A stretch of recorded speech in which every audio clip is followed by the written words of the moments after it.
So another subject that I know you're very passionate about is we often see Latinos portrayed in negative stereotypes. In commercials, we see them very positive. It's awesome. It's great. But still in television and movies and in our own novelas that are done in Spanish, we see Latinos portrayed in a negative light.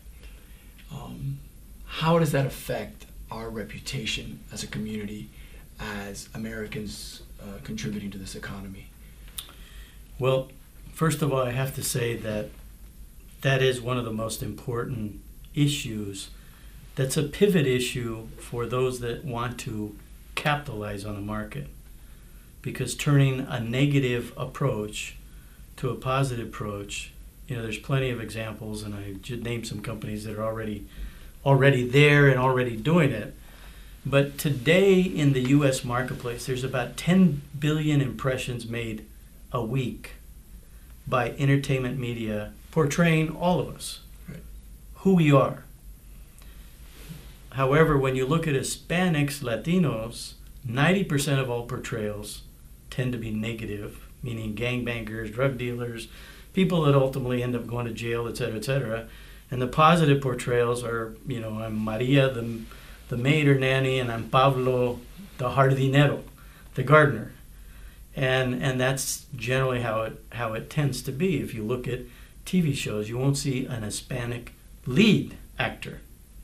You may see some in the background or part of an ensemble, but in terms of the leads, it's not there. If you look at advertising, which is an important part here, which is what this business is about, meaning the whole WPP about positioning, et cetera, which includes the PR, PA, as well as the creative side of advertising and the digital side, is that you look, 4 years ago we did a scan of mainstream ads and saw that virtually there was only one mainstream ad that had a thematic featuring, it was a young Latino seeing a young Latina on a train or a bus or whatever it was, and they ended up showing that ultimately they became a married couple, and ultimately he became president of the it appeared as though he was being President of the United States. Sworn in as president of the United States. Well, that was a Latino thematic. It was actually a commercial done by AT&T. And if you look at the marketplace back a year or so from data that we pulled, they were the market leader amongst Latinos.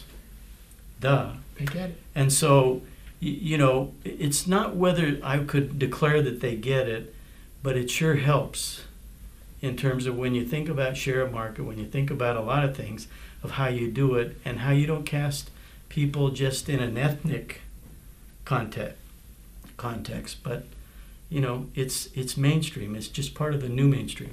So the way I like to describe it, Jorge, is the family photo just got wider and broader. Doesn't mean that white male, white females are out of the picture now. Doesn't mean African Americans are out of the picture. It just means now that you have in the center of the family photo is this new set of faces, which are the Hispanic Latino families, because right now they're creating very disproportionate growth, year-on-year sales growth for almost everybody that markets in the B2C space, and is starting now to affect the B2B.